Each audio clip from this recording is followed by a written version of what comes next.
السلام علیکم.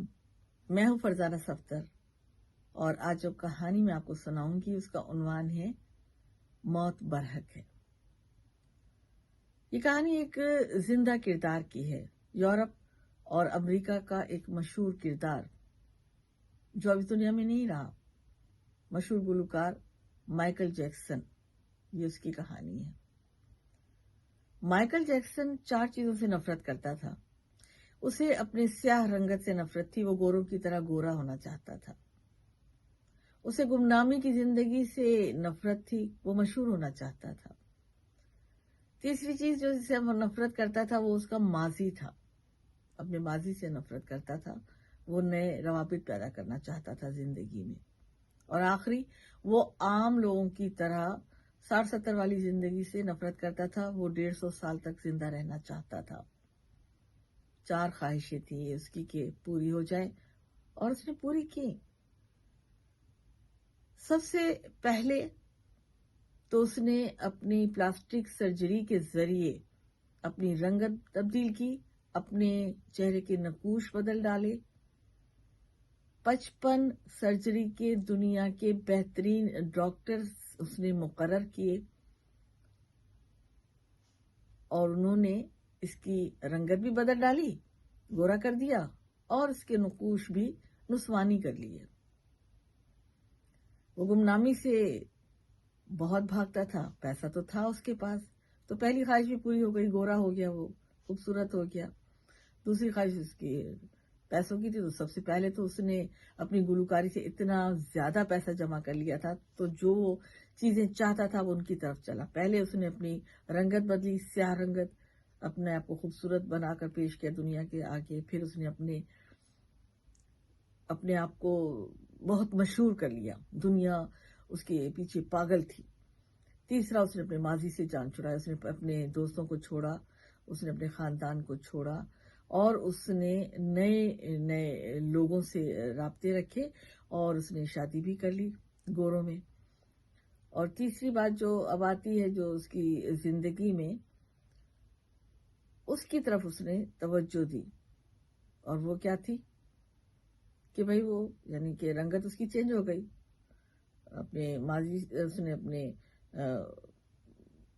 مشہور بھی بہت ہو گیا اور پھر اس نے ماضی سے جان چھوڑی. یہ 3 چیزیں. اب چوتھی تھی کہ وہ 150 سال تک زندہ رہنا چاہتا تھا.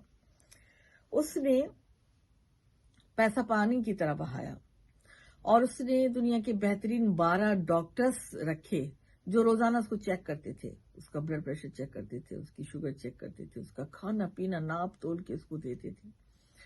وہ اتنی احتیاط رکھتا تھا کہ لوگوں سے ہاتھ ملاتے وقت اول تو ہاتھ نہیں ملاتا تھا، اور ملاتا تھا تو گلوز پہن لیتا تھا، دستانے پہن لیتا تھا. جہاں وہ رہتا تھا وہاں پہ جناب اسپرے ہوتا تھا تاکہ کوئی جراثیم پیدا نہ ہو سکے.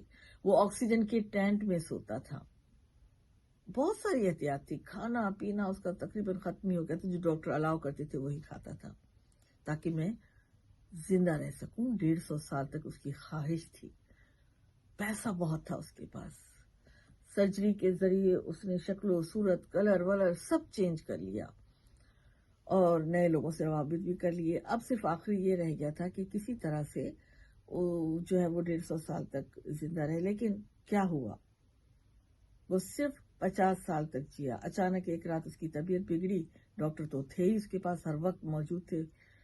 انہوں نے اس کو چیک اپ وغیرہ کیا لیکن اس کا بچانا ان کو مشکل لگ رہا تھا. اس کو لے کر وہ دوڑے ہاسپٹل میں صرف 30 منٹ کے اندر اس کی ڈیتھ ہو گئی. بہت کوشش کی ڈاکٹروں نے کہ اس کو کسی طرح سے بچایا جائے لیکن وہ نہیں بچ سکا، مر گیا. اس کی موت لکھی تھی 50 سال کی عمر میں. جو 150 سال تک زندہ رہنا چاہتا تھا، جو جراثیم سے بچنے کے لیے اسپرے کرواتا تھا، جو نپاتولا جو ہے نا وہ کھانا کھاتا تھا، لوگوں سے ہاتھ ملاتے ہوئے گلوز پہنتا تھا، جو ننگے پاؤں فرش پر پاؤں جو ہے نا نہیں رکھتا تھا، ننگے پاؤں رہتا تھا اپنے گھر میں اور پاؤں نہیں رکھتا تھا فرش پر. گلوز، جرابیں یہ سب اس کو چڑھی ہوتی تھی. احتیاط کرتا تھا. بس اس کے مرنے کے بعد جب اس کا پوسٹ مارٹم ہوا تو اس کی پتہ چلا کہ اس کی چہرے کی ہڈیاں وڈیاں یہ جو ہے نا ساری سمجھے کچوبر نکلا ہوا تھا اس کی سینے کی پسلیاں بھی ٹوٹی ہوئی تھی، اور جناب اس کے اندر جو اتنی جسم کی ٹوٹ پھوٹ تھی، کیونکہ وہ کھانا صحیح طرح سے کھاتا نہیں تھا جتنا انسانی جسم کو ضرورت ہوتی ہے۔ کیا ملا اسے؟ ساری جہان کی دولت تھی اس کے پاس، لیکن وہ جی نہیں سکا، وہ موت سے نہیں لڑ سکا، وہ فطرت کو شکست دینا چاہتا تھا۔ یہ انسان کے بس کی بات نہیں ہے۔ ہر ذی نفس نے موت کا ذائقہ چکھنا ہے، فطرت سے لڑائی فضول ہے۔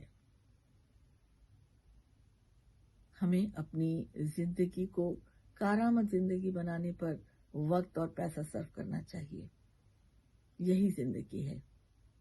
تو جب موت آئے تو موت کے بعد آنے والی زندگی میں اس کا ویلکم کیا جائے، نہ کہ دنیا کے لیے اس کی جو موت ہے وہ عبرت بن گئی۔ اور جب اس کو آج اس کے کس کام کو یاد کیا جاتا ہے؟ کسی کام کو نہیں، لیکن جو اس نے فطرت کو شکست دینا چاہی تھی، اس کے اس عمل کو عبرت کے طور پر اس کا ذکر کیا جاتا ہے۔ آج کے لیے اتنا ہی۔ فرزانہ صفدر کو یہیں پر اجازت دیجیے۔ اپنا خیال رکھیے گا۔ اللہ حافظ۔